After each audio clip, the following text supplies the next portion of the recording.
Okay. Now, can everybody hear me? So we are Yes. about to begin lecture number 100, and it's a very special occasion. It's hard to believe that we've made it through a hundred. Well, we've made it through 99 lectures together. So this is really, I feel quite accomplished and special that we've been hanging together this long. It's I'm guessing we probably have about another 30 to go, maybe a little less. But in chapter 16 of part 3, which we studied last week, and we're about to begin chapter 17, which is page 464 in the Shlomo Pines edition. So we're gonna the Rambam is discussing the subject of providence, or otherwise known in Hebrew as hashgacha. Now, I just want to. I've been reading a lot of articles and stuff and various books about this topic, because understanding how Rambam treats and understands the idea of providence, which we're all going to study together, um, it's very challenging. It's one of the most difficult to understand and parts of the Rambam, and we may never really understand it, but the scholars have poured over this for many centuries. But I just wanted to give an idea of I want to give an idea of what the traditional understanding of providence is. Right? In other words, what if you walked around the street and asked most people who consider themselves religious, Jews and even non-Jews, what providence is, it would be summed up in the following. And I got this from an article from Alvin Reines, who published this in 1972. This is his traditional Jewish understanding of providence, which is going to be markedly different from Rambam, but it'll take us many weeks, maybe even months, to complete Rambam's discussion and to making it so that we can make an attempt to understand what Rambam's view is. But let's give me just the traditional, the guidance of a potent and prescient God. Right? Potent means God has the power to do anything, and prescient means he knows everything. Conceived of as a person. In other words, we imagine God as a being of some sort, of a person similar to us, who creates and conserves the universe, right? And who, through continuous miraculous intervention in human history, cares for the Jews in particular and mankind in general. And of course, if you asked someone of a different religion or persuasion, they would, probably flip the Jews and put themselves in there, right?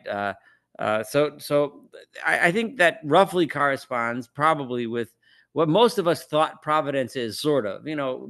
All of us might have thought of different nuances, certain parts of that definition, and we might have liked or not liked. We might agree with it, disagree, but we would agree that that's what we generally assume is what the concept of providence is, right?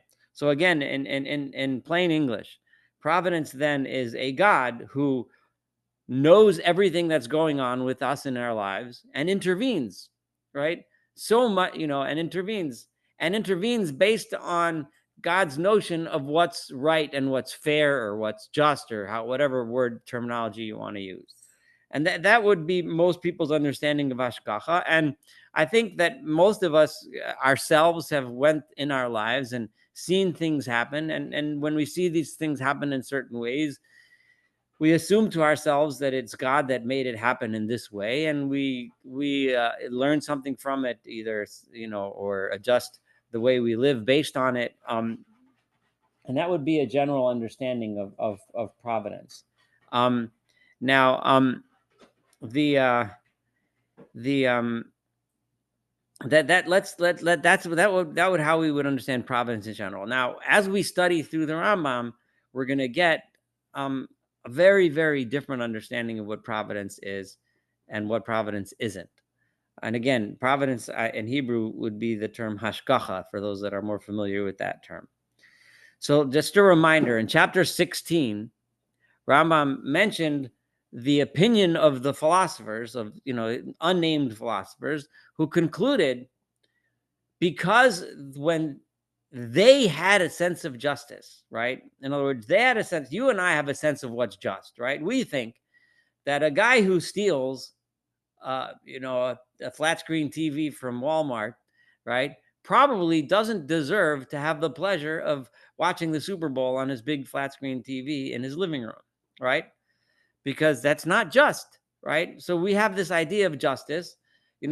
Somebody who steals from someone else shouldn't have the pleasure of using that cash to buy a new sailboat or whatever, right? Because that's not just, right? Someone who hits someone in the face, it would be just if he got hit in the face by someone in another thing.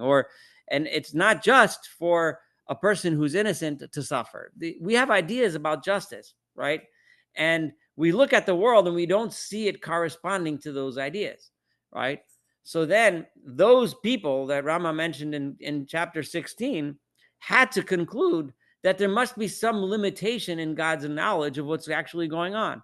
Either he could know but doesn't bother to know, like maybe God could know if he wanted to turn on his closed circuit cameras, and watch what's going on. But he's busy. He's doing his own thing. He doesn't care to watch, or he can't see, or various variations of that idea that he doesn't know. And the important point here is that Rambam says that we can't, that can't be. Their conclusions are wrong.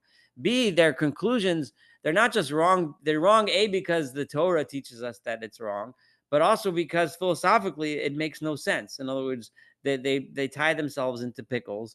But and then more important than those two reasons why they're wrong is the thing that led them. And this is how Rambam ended chapter 16. What led them to those conclusions was in the Rambam's words, and this is at the bottom of 463. If they had found that the circumstances of human individuals are well ordered, in other words, had they looked at the world and seen justice, and this is key, according to what appears as order to the multitude, in other words, according to what people think is just, is orderly, right? Then they would not have had to make these ideas about God not knowing, right? It had the world, had everything they've seen, right, been perfectly just. Imagine, try to fall asleep to this thought. What would a perfectly just world look like to you, right? Right. Clearly, it would be, my bank account would have very big numbers in it. All my debts would be paid off. But what would be perfectly just, right? And everyone who's nice is doing well. Everyone who's mean is getting sick. Whatever you imagine a perfectly just world to look like, right? But had they seen such a world, they wouldn't have had to make these conclusions. But because they have a notion, and this is where I'm driving at, they think they know what justice looks like. Therefore, they make incorrect conclusions about God, right? But they don't really know. The point that the Rambam is saying is they don't really know what justice actually looks like, right? So what drove them to make those conclusions was their arrogance in thinking that they know what justice is supposed to look like. And we're going to see over the next, I think it's 6 or 7 chapters, and then in a couple references in later chapters throughout part 3, as the Rambam develops his idea of providence. He's not going to give it to you in one big shot, right? Although the primary chapter is 17, chapters are 17 and 18, which we're about to read, but he's going to continue to develop them. After 17, 18 is a chapter or two where it goes off on a slight tangent, and then he's going to analyze the book of Eov, the Sefer Eov, the book of Job, right? Which is central to developing Rambam's opinion.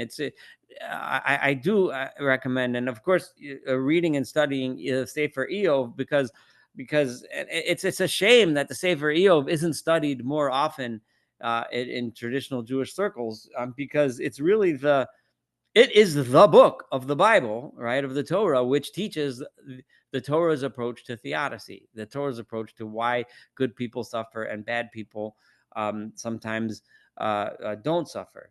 I'm a spoiler alert, it's not going to give you a clear answer, but it will give you a very, very deep and touching and thought-provoking treatment of the entire subject of theodicy.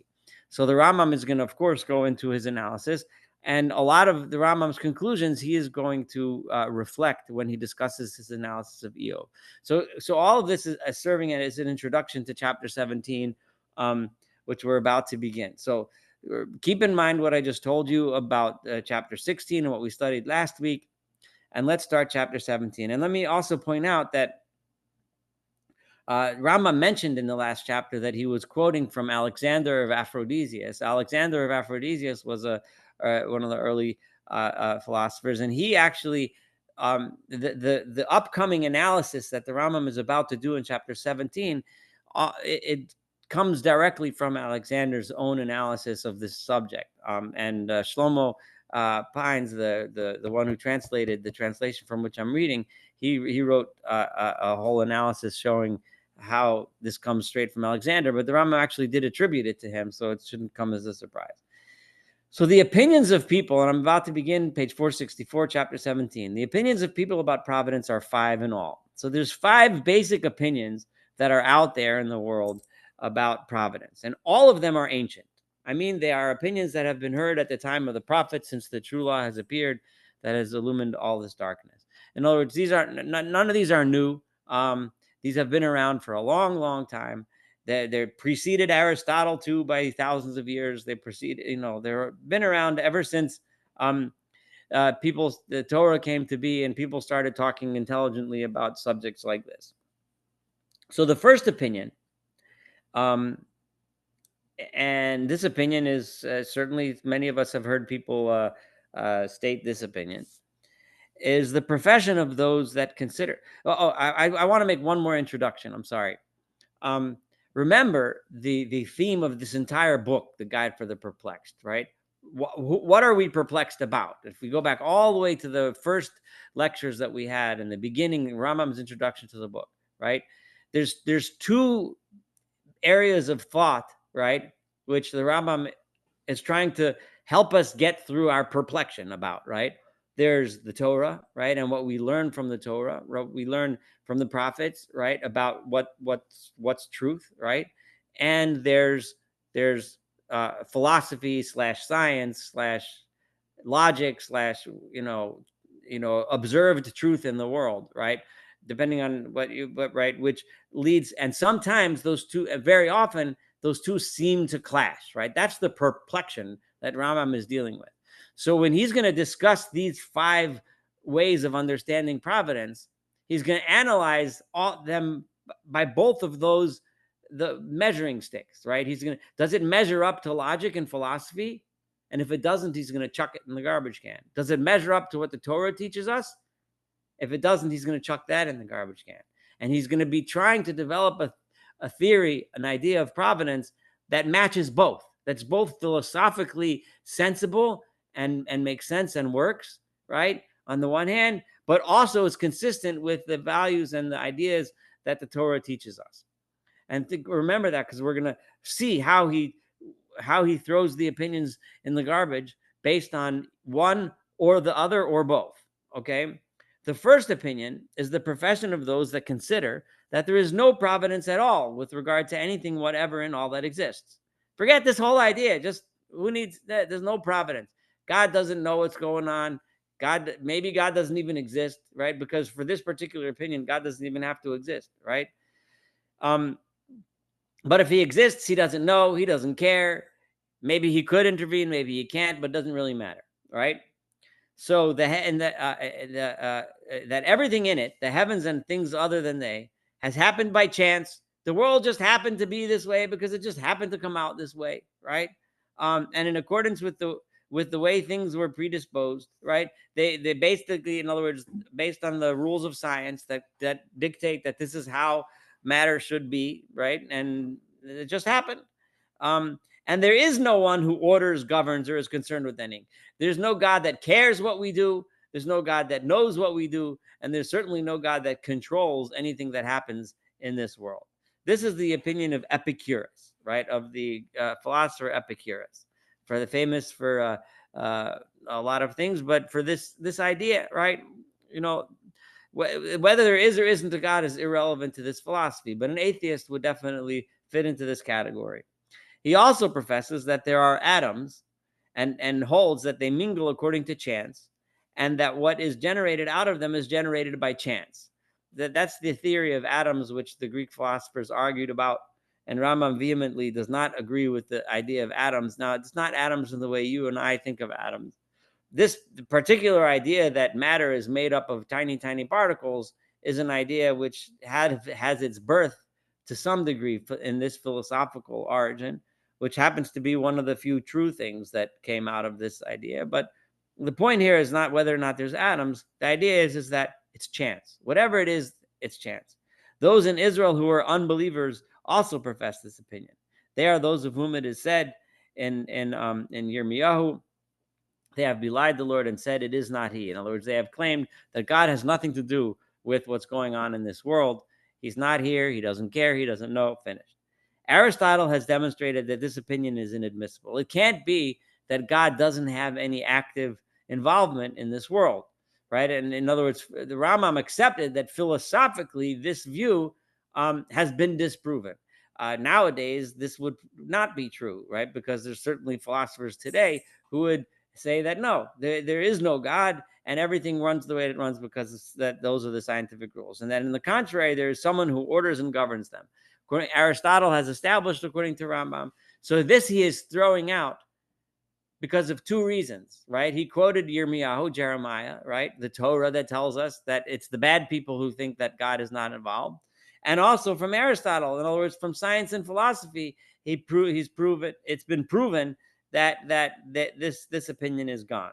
So in other words, both of those reasons throw this opinion out in the garbage. And what precedes, we have already mentioned something of this. In other words, we discussed it before that the Aristotle's proofs for the existence of a God and finished. So there is a God, and God is involved somehow, right? And we'll try to figure out how. So let's see the next few opinions which are attempts to figure out how God is involved.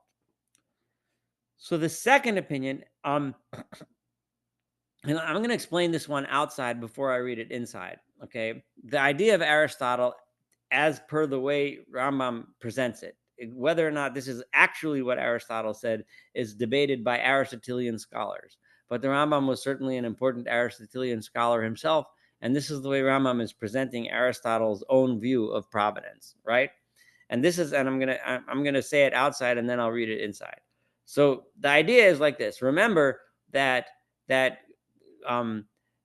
is the intelligence, the ultimate intelligence, which is God himself, right, is what makes the outermost sphere rotate, right? Remember, in Aristotle's physics, something has to decide to move or to make something move, and then that thing could move. Then the outermost sphere, then the next sphere has an intelligence, right, which is an overflow of the intelligence that came from God himself, right, that decides and makes that sphere move, right?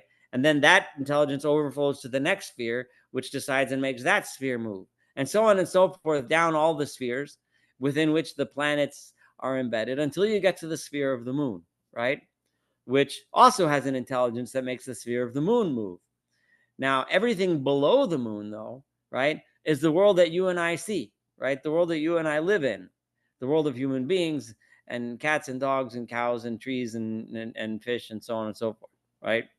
In that world, in Aristotelian philosophy, right, all of that is governed by the laws of science, right? Right? So the laws of science dictate that the world that you and I see is the world that has to exist, because the laws of science, make this world happen the way it is. So whatever you and I see today has always been and will always be. However, what about you and I, right? Saul Weiner is not going to be here forever. I want to be, but there's going to be a point where I'm going to be gone, right? Every single one of us at this lecture will one day not be here. And there was a day in the past when we were not here. So the world as we see in 2025 is not exactly the same. Now, we see in technological progress, I was going to say it's not exactly the same as it was before we were born. Not just because now we have cell phones and then we didn't. But in Aristotle's day, 100 years prior, the technology wasn't that much different than it was in his day, right? Or 100 years after him. But that's not the main point being. So Aristotle is saying the fact that there are species, that there are humans that live, give birth, and die, and so on and so forth, and there are lions that do that, and fish that do that, and elephants that do that, and trees that do that, and grass that does that. that is permanent. That's always. So according to Aristotle, providence, right, exists until the sphere of the moon, right? Once you get onto this planet, there is providence, that dictates certain things, right? The providence dictates because again, it's the overflow of the energy that makes all of these things that we see in this world happen, right? But there is no providence for individual human beings or individual lions or cats or dogs or anything. We just exist as part of that cycle of life, or circle of life, so to speak, right? So Aristotle then, that's, I'm going to read through the Rambam's explanation, but just understand that that's basically going to be Aristotle's position. In other words, God is exists, number one, unlike what Epicurus might have said. And not only does he exist, he actively makes this whole world go around, right? But he makes it happen, right, in the way that it's set up to happen, right? But he doesn't care what you or I do, right? He's not. What he did was he set a world in motion that there should be human beings doing human being type things and making more human beings, and eventually, and over history, there will always be human beings, and there always was human beings, and so on and so forth. So the second opinion is the opinion I'm at the bottom of 464 of those who hold that providence watches over certain things, and that these exist through the governance and the ordering of the one who governs, right? Whereas other things are left to chance. This is the opinion of Aristotle. I will sum up for your benefit, and I'm on top of 465 now. His opinion on providence. He holds that God, may be exalted, takes care of the spheres and what is in them, and that for this reason, their individuals remain permanently as they are, right? Because God is paying attention to the spheres are always the way they are. There is no generation and corruption. There is no birth and death, so to speak, right? Alexander has formulated this, saying that in Aristotle's opinion, God's providence ends at the sphere of the moon, right? God's real pure providence ends there, because after that, he doesn't have so much providence, which is why nothing in this world that lasts forever, right? This is a branch deriving from his root doctrine concerning the eternity of the world, right? It all comes out of Aristotle's general philosophy, which is that the world always existed, because providence corresponds to the nature of what exists. So okay. So accordingly, with regard to the spheres, whose individuals are permanent, what is in them, providence regarding them means that they remain permanent in a changeless state. The spheres are always permanent. They're always doing their thing. But just as the existence of other things, whose individuals have not, but whose species have an enduring existence, if we look around, humans have always been here and will always be. Remember, this is Aristotle now. We're not talking about post-Darwin, right? So elephants have always been and will always be, et cetera, right? Rocks have always been and will always be. So everything we see with us here are that way. However, the individuals within humans do not have providence, because we will not always be, and we have not always been. Derives necessarily for there's likewise an overflow from the providence in question, which overflow necessitates the durability and permanence of the species, right? That overflow coming from the sphere of the moon, which comes from the sphere above that, and so on and so forth, right? All dictates that there should always be human beings on the planet. However, the individuals of every species are also not neglected in every respect. You and I aren't completely devoid of providence. There is some providence, because within us are those qualities that are necessary for the preservation of the human race, right? For in all portions in this matter that have been purified to the point of receiving the form of growth, there are placed faculties that preserve them for a certain time, through attracting towards them that which agrees with them, and through repelling that which is not useful for them. So within us are the faculty to look for food, right? To look for sexual intercourse in order to propagate the species, right? To look for the things that keep us warm, keep us dry, right? And to stay away from the things that destroy us, right? To stay away from fire and other destructive forces. Again, in those portions of the matter in question that have been purified to a greater extent, so that they receive the form of sensation, there are placed other faculties which preserve and safeguard them, as well as another capacity, namely that of moving so as to direct themselves toward that which agrees and to flee from that which disagrees. Furthermore, every individual has been given that which the species he belongs to needs, right? There are certain things that are permanent. We need certain things to function as humans. Lions need certain things to function as lions. Rabbits need certain things to function as rabbits. Those qualities are given to each individual. So in certain sense, there is providence given to the individuals. Finally, such portions of the matter in question that have been purified to the point of receiving the form of the intellect, right, have been given another faculty through which every one of them, according to the perfection of the individual in questions, governs, thinks, and reflects on what may render possible the durability of himself as an individual or the preservation of the species. There is a level of intellect that all of us, including animals, are given that allow us enough intellect to think, what can I do to preserve me, right? I can engage in certain activities that preserve my own health, my own well-being, and my own ability to exist and to live, and so on and so forth. As for the other motions that occur in all individuals of a species, they occur by chance and do not come about, according to Aristotle, through the governance or ordering of one who governs or orders. Everything else that that species does, right? So God is not saying, you know, Joe the rabbit, he's gonna get eaten by a hawk today, and Nancy the rabbit, she is gonna have 10 rabbit babies today. God doesn't bother with that stuff, according to Aristotle.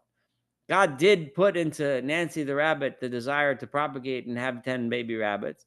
And God did put into Joe the rabbit the desire to run across the field and grab some grass, which just so happened to unfortunately coincide with the time that a hawk was flying overhead, right?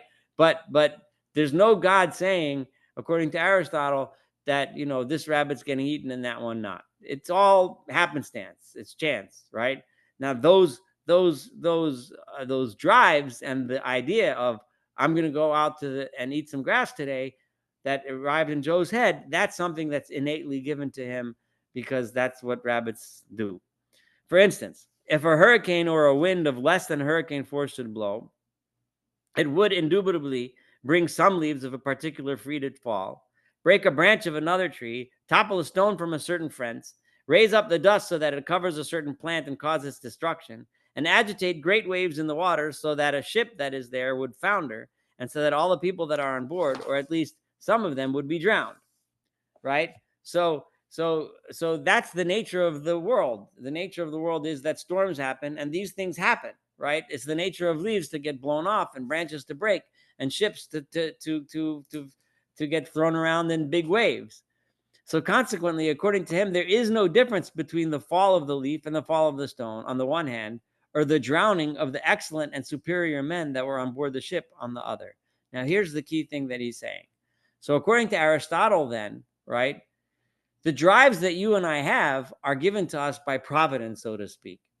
But the fact that some of us may suffer, God forbid, and be stuck on a ship that sinks in the ocean, right, is the same chance that they decided that that branch in the forest should blow off in a hurricane and that branch should not blow off. The fact that, person A is drowns on the ship and person B doesn't drown and walks around and doing his thing, right, is the same. It's all the same. It's all chance. There is no providence. There's no God that said, I want so and so to die today and drown in a hurricane, and so can walk around down the street and go shopping for potatoes, right?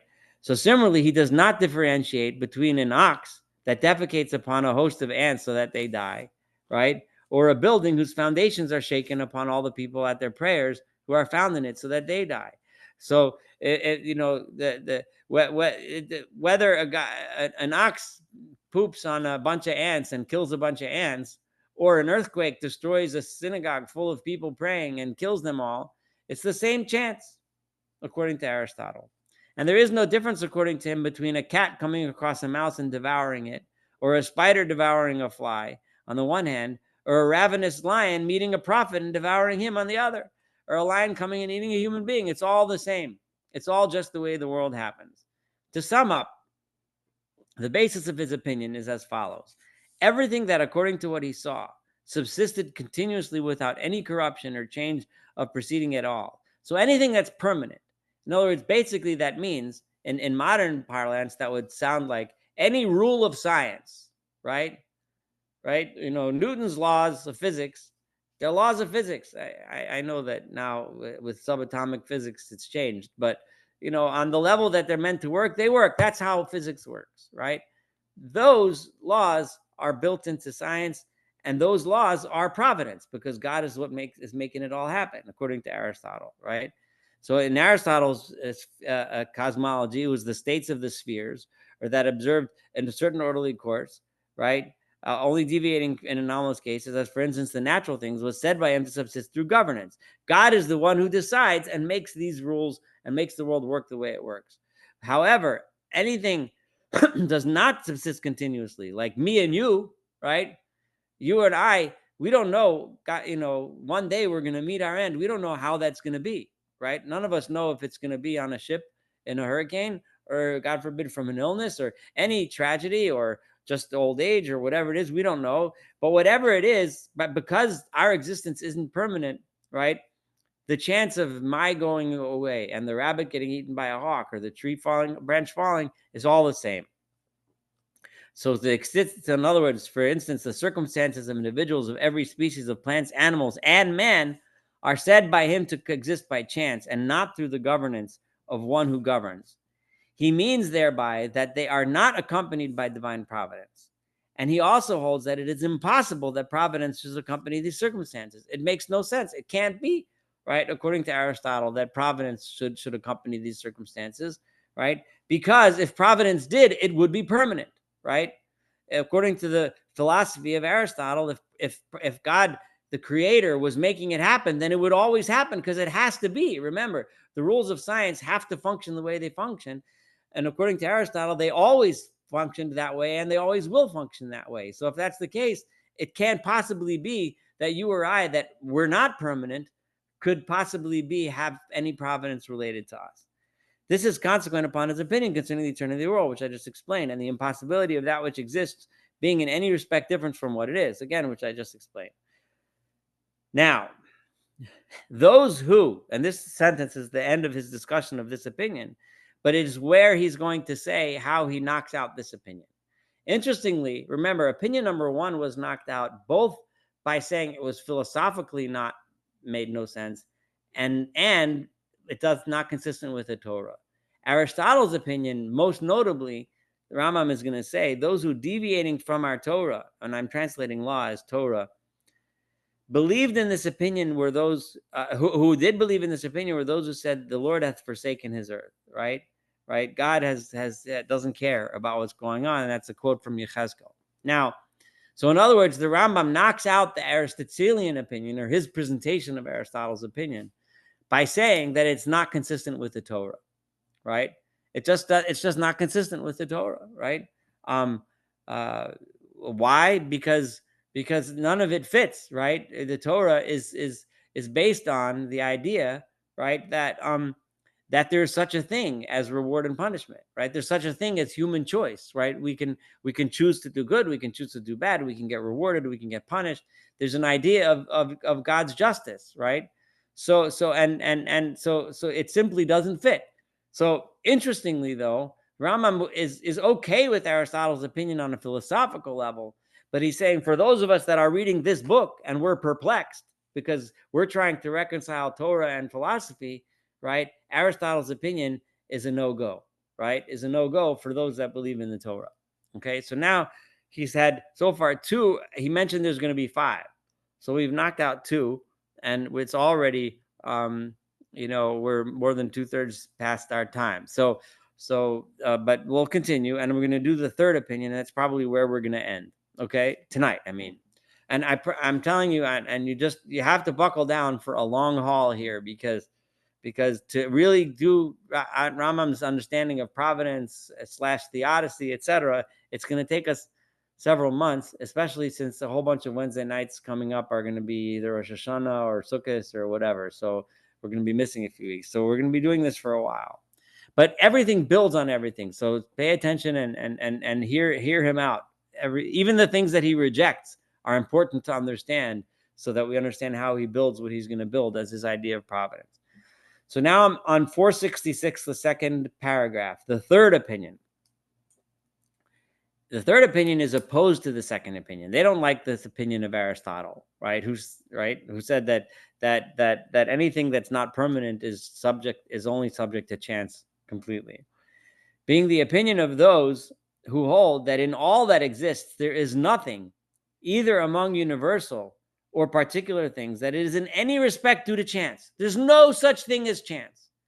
Now, I'm sure I certainly have. I don't know about you guys, but I've certainly heard rabbis with long beards promoting such an opinion, right? That there's no such thing as chance, right? Nothing is chance. There's no such thing as happenstance, right? Everything is ordained by God. Everything works that way.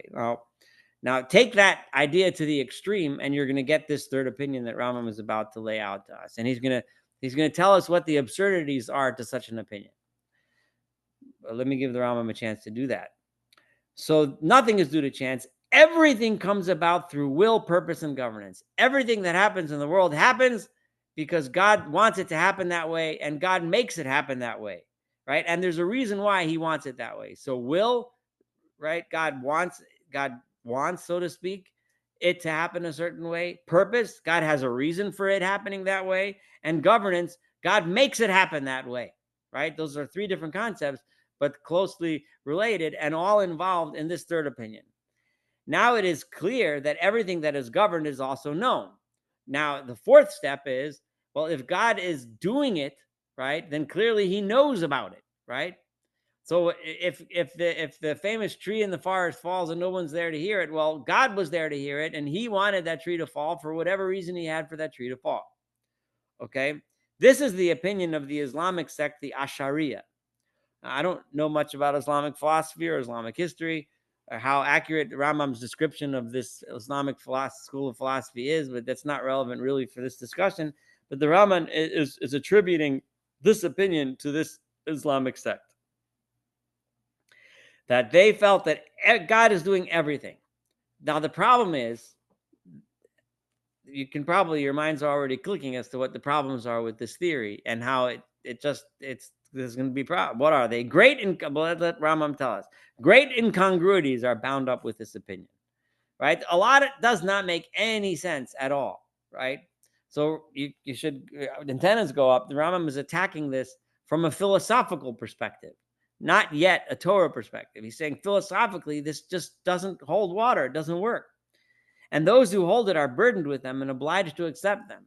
And if you want to stick with this philosophy and make this your thing, then you're going to be stuck in a lot of philosophical binds that you're just going to have to accept, that are difficult to accept. Thus, they agree with Aristotle regarding the equality that he establishes between the fall of a leaf and the death of a human individual.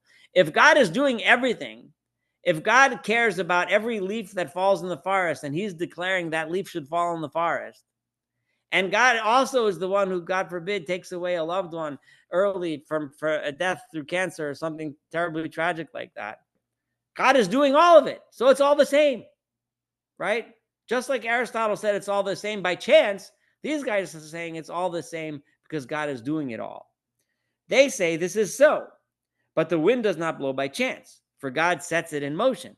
And it is not the wind that causes leaves to fall, for every leaf falls through an ordinance and a decree of God, right? And it is he who causes them to fall now in this particular place. It is not possible that the time of their falling should be postponed or retarded, right?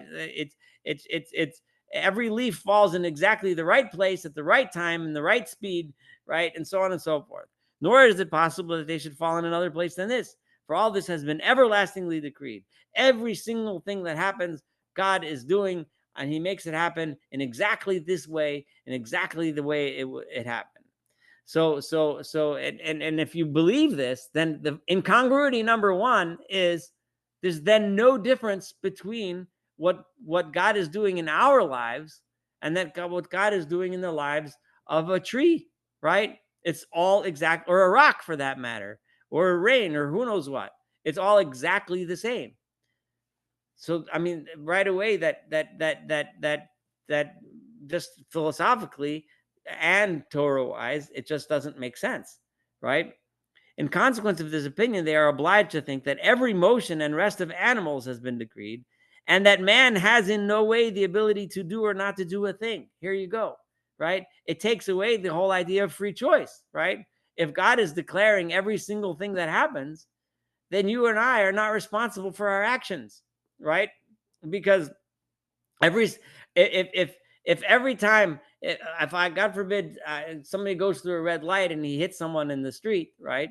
God decreed that. God made it happen. Well, so then you're not responsible for running the red light, right? Because God decided I should run the red light.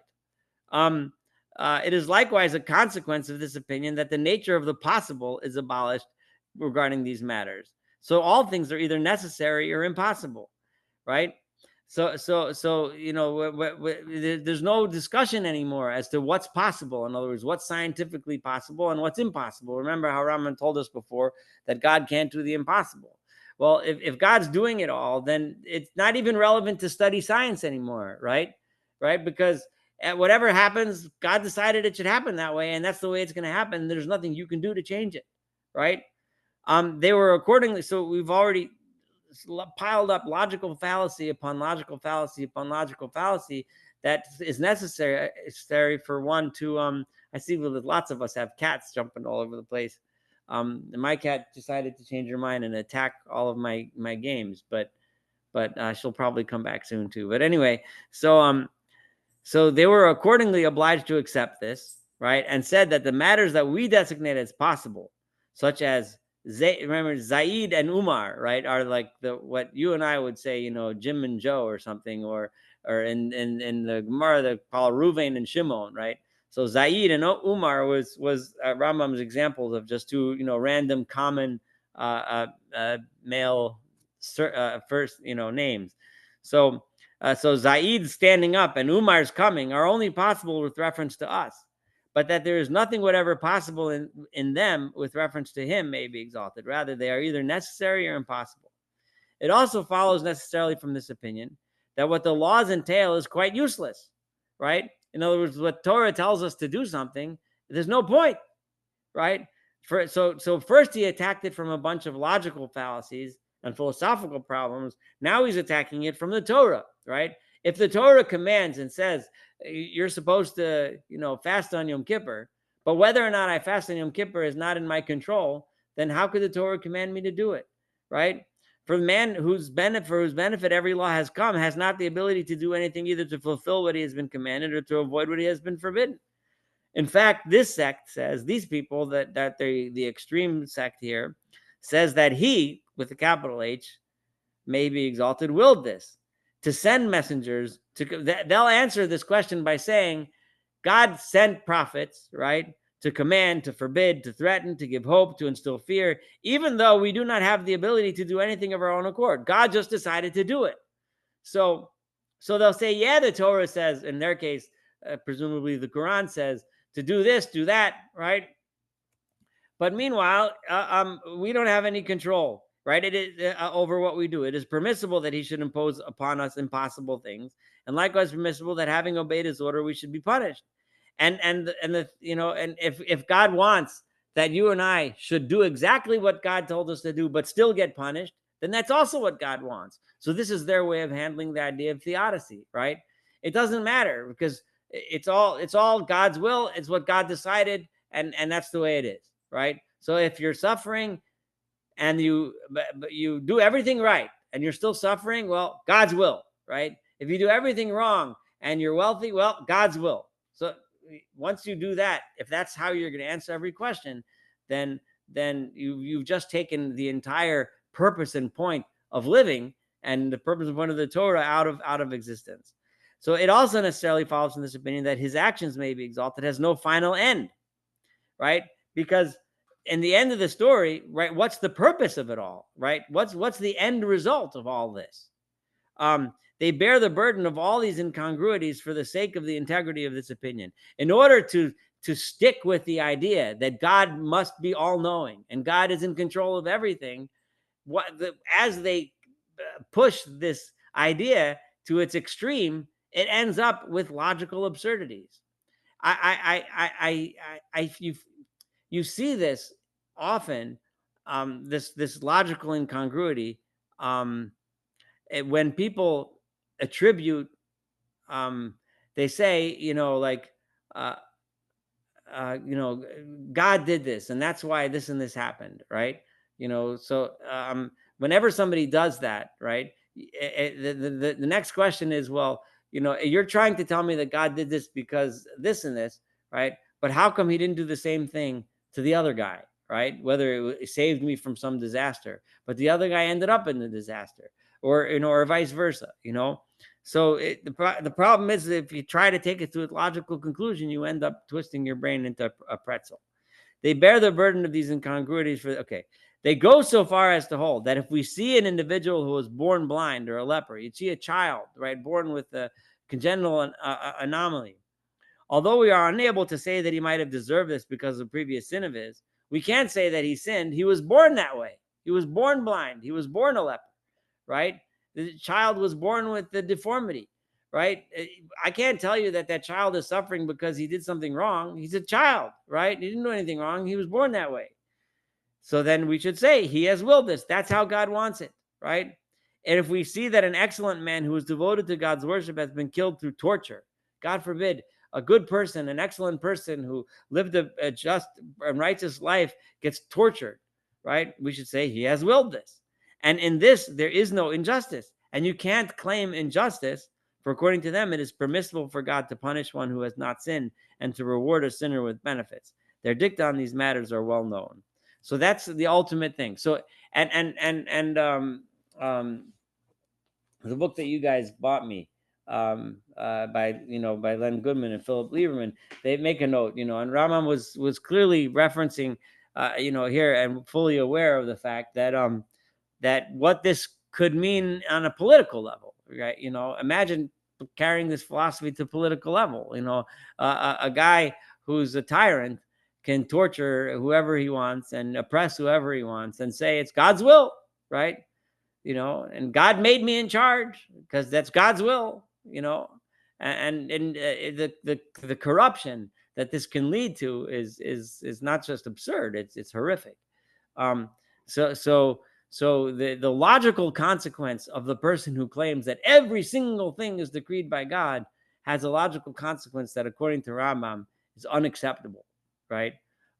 So these are the first three opinions, right? The first one he rejects both from philosophical and from Torah reasons. That was Epicurus, that there is no God. The second one of Aristotle, that there is providence for things that are permanent, but there is no providence for things that are not. That, he said, philosophically could work, but it doesn't fit with the Torah. And the third is that God knows everything, controls everything, does everything, has too many philosophical and logical absurdities, and it's not consistent with the whole concept of the Torah, which is given to us as if we have a choice in what we do and how we live, and that God treats us based on that, right? So this third one is also unacceptable according to the Rambam. So I'm going to stop here at the bottom of 467, and we'll start next time with the fourth opinion, and then the fifth opinion, which we're going to do in the rest of 17. We'll probably not even finish 17 next week. This is really it's all deep stuff, and it's all it's important to follow this logic all the way through. So I appreciate everyone hanging in there with me. Any comments before we close up for the evening? None. You're just blown away. Everybody's just blown away. All right. Actually, just want to thank you, because it's amazing how you explain things that are so complicated. No, thank you. It's just I've been studying this for a long time. So but we're gonna I'm really I'm just so happy that we've made it this far. When I started at the beginning, I did not think that I'd be given a class and having people still coming, at lecture number 100. But here we are, and we're rolling through. And this between the two YouTube channels that I posted on, the Yeshiva Salim Melech channel and my own channel, I have probably about 60 to 80 people that watch the recordings. So I'm pretty gratified with that, and yeah, it's nice. Beautiful. Yeah. All right. So anyway, so I actually just wrote today to the board of our community that this Rosh Hashanah we're celebrating 90 years of services in Fredericton. Wow. And I said that I hope that in 10 years when we celebrate the centennial, it will be with 100 families that are members. So Yeah, that would be nice. 100. Yeah. Well, 100 meetings, 100 podcasts. That's incredible. yeah. Thank you. Yeah. All right. Well, thank you. And hopefully in 10 years, you will have that, your community will have that occasion to celebrate. But so Mircham, we'll see each other next week, and have a wonderful evening. Thank you. Thank you. Thank Yes. you. Bye. Welcome. Bye.